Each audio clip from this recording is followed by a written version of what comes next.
வாழ்க வளமுடன். ஹாய் சகோஸ். இதயம் மீட்டும் மெல்லிசை போல உங்கள் மனதை மயக்கப் போகும் எழுத்தாளர் தீபா பாபு அவர்களின் கற்பனை சிதறல்களுக்குள் நம் பயணத்தை தொடங்கலாமா? அத்தியாயம் 43.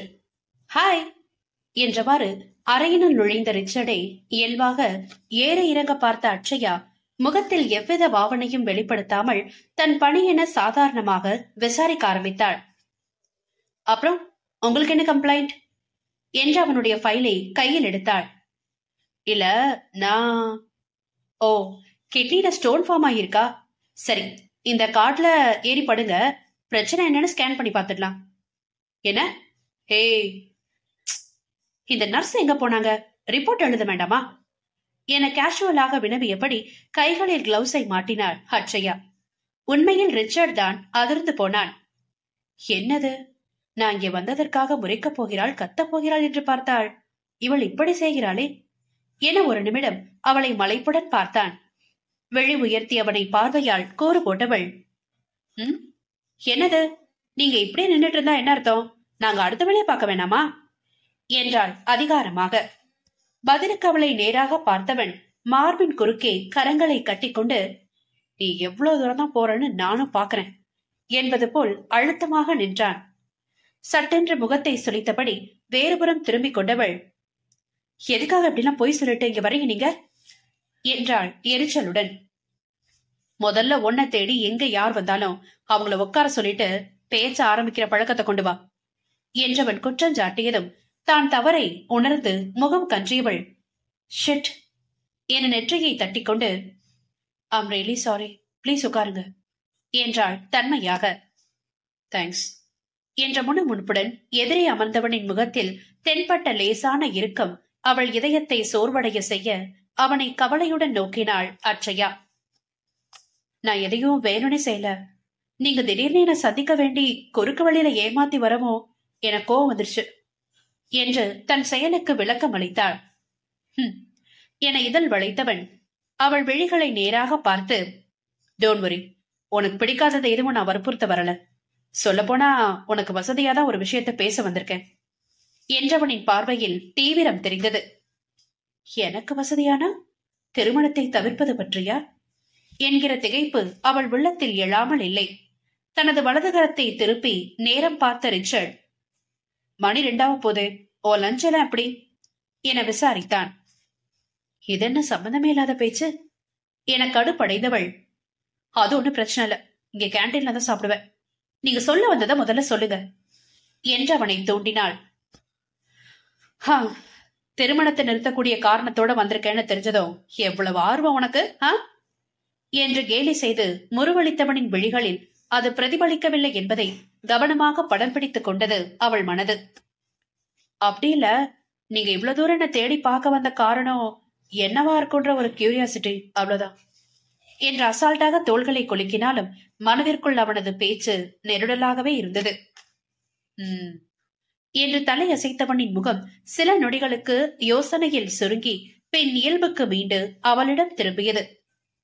உனக்கு ஆட்சேபணம் இல்லைன்னா என்னோட வெளியில லஞ்ச்க்கு வர முடியுமா என்று ரிச்சர்ட் வினவவும் சற்றே தயக்கம் தோன்றினாலும் ஏனோ அவன் முகத்தில் தெரிந்த தீவிரம் கண்டு அவளுக்கு மறுக்க தோன்றவில்லை. சரி, பட் 3 மணிக்கெல்லாம் வந்துடலாம் இல்லையா? ஏன்னா அதுக்கப்புறம் பேஷண்ட்ஸ் வர ஆரம்பிச்சிடுவாங்க. வந்துடலாம் என்றவன் எழவும் தானும் எழுந்து தனது கிளட்சை எடுத்துக்கொண்டு அவனுடன் நடந்தாள். மருத்துவமனையில் எதிர்பட்ட தோழமைகளின் குறுகுறு பார்வைகளை அலட்சியம் செய்து இயல்பான முறுவலுடன் அவனுடன் வெளியேறியவள் இப்பொழுது இவனுடன் ஒன்றாக காரில் வேறு செல்ல வேண்டுமோ என்று பார்க்கிங்கை பார்த்தாள். அடியே பக்கி, அவனோட லஞ்சுக்கு வரேன்னு சம்மதம் சொல்லிட்டு உன் ஸ்கூட்டிகிட்ட போனா அவன் உன்னை கட்டை எடுத்துக்கிட்டு துரத்துவான் என்று தன்னையே கடிந்து கொண்டவள் அதை கற்பனையில் சித்தரிக்க சிரிப்பு பேரிட்டு கிளம்பியது. ஹே, இந்த பக்கம் என அவளை வழி நடத்தியவன், அதென்ன சுற்றுப்புறத்தை மறந்து அப்படி சிரிப்பு வருது, என்ன ஜோக்குன்னு சொன்னா நானும் ரசிக்க வசதியா இருக்கும்ல என்று இயல்பாக புன்னகைத்தான். என்று அவனிடம் திரும்பியவள், திடீர்னு மூளையில ஒரு அதிபுத்திசாலித்தனமான சந்தேகம் தோன்றி அதுக்கு அது பதிலும் கிடைச்சது, அத கற்பனையில உண்மையாக்கி பார்த்ததும் சிரிப்பு வந்துருச்சு என்று அந்நினைவில் மீண்டும் நகைத்தாள் அட்சயா. அவனுடைய கார் அருகில் வந்து விட்டவன், ஆஹா, அப்படி என்ன கற்பனை பண்ண என்று அவள் புறம் திரும்பி அவளின் சிரிப்பை ரசித்தபடி வினவினான். அதுவா, சொல்லட்டுமா என ராகம் பாடினாள். என்று இதழ் பிரியாமல் புருவம் சுருக்கி ரிச்சர்ட் சம்மதம் தர, ஆசைதான், நீங்க கேட்ட நான் உடனே சொல்லணுமா? அதெல்லாம் முடியாது என விளையாட்டாக மொழிந்து விரைப்புடன் திரும்பிக் கொண்டாள். அந்நேரம் வரை உதட்டில் உறைந்திருந்த புன்னகை மாயமன மறைந்து முகம் இருண்டு விட, ஓகே, ஆஸ் யுவர் விஷ், சொல்ல வேண்டாம் என இயல்பாக மொழிந்தவன், உட்காரு என்று அவளுக்கு கார் கதவை திறந்துவிட்டு மறுபுறம் சென்றான். அதை கவனித்தவள், என்ன அதுக்குள்ள ஃபியூஸ் போயிட்டான் என்று அவன் முகத்தை அளவிட்டாள். உனக்கு நான்வெஜ் ஓகே தானே? ஒன்னும் ப்ராப்ளம் இல்லையே. ஓ, இவன் கிறிஸ்டியன் இல்ல? Okay okay, no problem. அதன் பிறகு ரிச்சர்ட் அமைதியாக வரவும், நீங்க ரொம்ப சென்சிட்டிவா என திடுமென்று வினவினாள் அட்சயா. வியப்புடன் அவளிடம் திரும்பியவன், என்ன திடீர்னு? அப்படின்னு எதுவும் இல்லையே என முறுவளித்தான். அப்புறம் நான் சும்மா விளையாட்டுக்கு சொல்ல மாட்டேன்னு சொன்னதுக்கு மறுக்கவும் நீங்க டல்லாயிட்டீங்களே. அப்படியே தெரியுது? அதெல்லாம் எதுவும் இல்ல, நான் நார்மலா தான் இருக்கேன் என்றவன் சாலையில் கவனத்தை செலுத்த இவள் யோசனையில் ஆழ்ந்தாள். என் பதில் அவனை பாதிக்கிறதே என்று நான் ஏன் சஞ்சலம் கொள்ள வேண்டும்? அப்பொழுது என் மனம் அவனால் பாதிக்கப்படுகிறதா? இங்க சாப்பிடலாமா என்று ரிச்சர்ட் வினவவும் தான் வெளிப்புறத்தை கவனித்த அட்சயா என்று கீழ் இறங்கினாள். 1 minute, பார்க் பண்ணிட்டு வந்துடுறேன். அவனுக்காக காத்திருந்தவளின் மனதில் பல்வேறு குழப்பங்கள் தோன்றின. அடுத்த 5 நிமிடங்களில் அவளின் விருப்பம் கேட்டு உணவை ஆர்டர் செய்தவன், முதல்ல நிம்மதியா சாப்பிட்டுடலாம், பிறகு எந்த ஒரு சீரியஸான விஷயத்தையும் பேசிக்கலாம் என்கவும் சம்மதமாக தலையாட்டினாள்.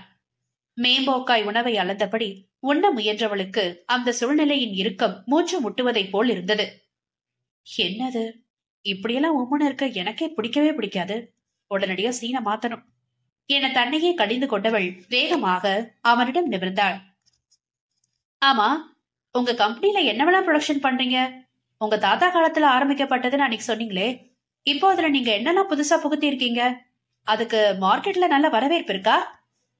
அட்சயாவை ஆச்சரியமாக பார்த்தவன், என்னது, எப்போதுமே நீ இப்படிதான் திடீர் திடீர்னு சம்மந்தம் இல்லாம எதையாவது பேசுவியா என்ற முகத்தில் புன்னகை அரும்ப வினவினான்.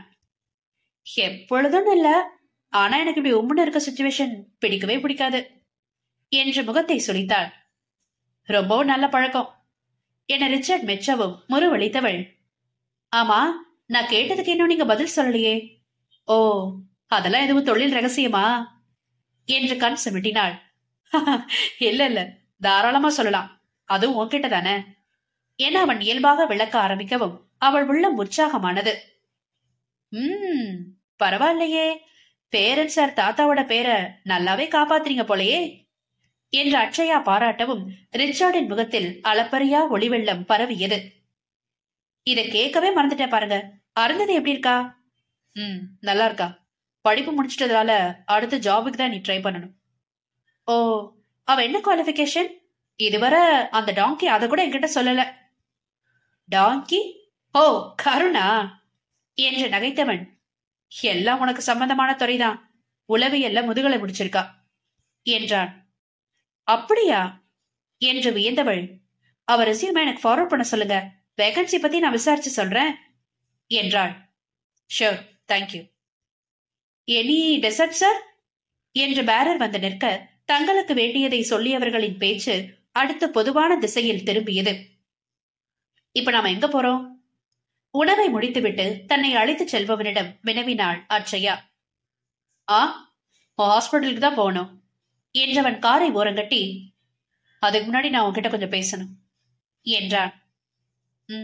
சொல்லுங்க என்றாள் ஒருவித படபடப்போடு. தனக்கு முன்னால் இருக்கும் ஸ்டியரிங் வீலை விரல்களால் மெதுவாக வருடியவன், ஆக்சுவலி சிந்து ஆண்டியனுடைய திருமண குறிச்சு கேள்வி எழுப்பி பொண்ணை பத்தி பேச ஆரம்பிக்கவும் என் மனசுல முதல்ல வந்தது உன்னோட முகம்தான் என்று அமைதியானான். 2 தினங்களுக்கு முன்னர் ரிச்சர்ட் தன்னிடம் அவன் காதலை கூறியது நினைவு வர வெளிப்பாவையை அலைய விட்டாள் அட்சயா. பல வருஷமா எனக்கும் என் தனிமை வெறுத்து போயிருந்தது. நான் சொல்றது சினிமாத்தனமா கூட தோணலாம், ஆனா உண்மைதான். உன்னை முறை ஹாஸ்பிட்டல்ல பார்த்தப்பவே என் மனசுல அந்த பாதிப்பு நிகழ்ந்துடுச்சு. அப்புறம் அருந்ததிக்காகன்னு கருண் வீட்டுக்கு வந்தப்போ உன்னை திரும்பவும் அங்க சந்திப்பேன் நான் எதிர்பார்க்கவே இல்லை. ஆனா நீ எனக்கு வேணும்னு என் ஆள் மனசை எதிர்பார்த்ததாலோ என்னவோ தெரியல, உன்னை சார்ந்த ஒவ்வொன்னும் எனக்கு வசதியாவே தோணுச்சு. அதாவது நீ கருணுடைய குடும்பத்துக்கு வேண்டியவளா இருக்கிறது, வயசு கொஞ்சம் அதிகமா இருக்குது, உன்னுடைய கலகலக்கிற சுபாவம் எல்லாமே நீ ஒருத்திதான் எனக்கு மனைவியா பொருந்த முடியும்ன்ற எண்ணத்தை எனக்குள்ள ஆழமா வேரூண்டிடுச்சு. அதனாலதான் ஆன்டியும் அங்கிளும் பொண்ணை பத்தி கேட்ட உடனே நான் உன்னை கை காட்டிட்டேன். எதிரே டேஷ்போர்டை வெறித்த வண்ணம் பேசி இருந்தவனின் முகத்தில் லேசான சலனம் தோன்ற அவளிடம் திரும்பினான்.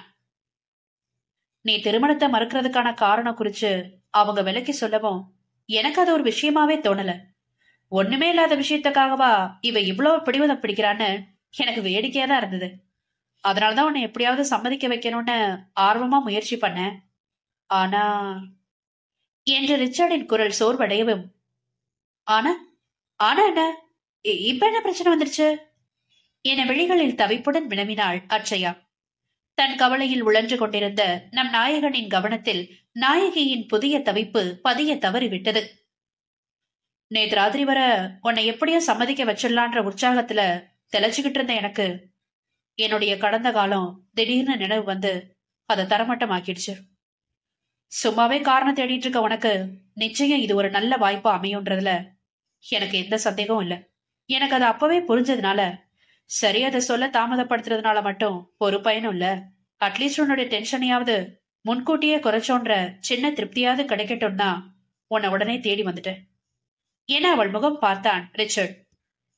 அவன் முகத்தையே குழப்பத்துடன் பார்த்திருந்தவள், அப்படி என்னடா தப்பு செஞ்சுட்ட நீ, இவ்வளவு பில்டப் கொடுக்குற, சீக்கிரமா தான் சொல்லி தொலையன், டென்ஷனை குறைக்கிறேன்னு சொல்லிட்டு என்னை இன்னமும் தான் டென்ஷன் ஆக்குற நீ என்று தனக்குள் பொறுமினாள். நட்புகள் எல்லாரும் நம்ம சேனலை மறக்காம சப்ஸ்கிரைப் பண்ணுங்க, கதையை கேளுங்க, லைக் பண்ணுங்க, கமெண்ட் பண்ணுங்க, பிடிச்சவங்க ஷேர் பண்ணுங்க. நன்றி.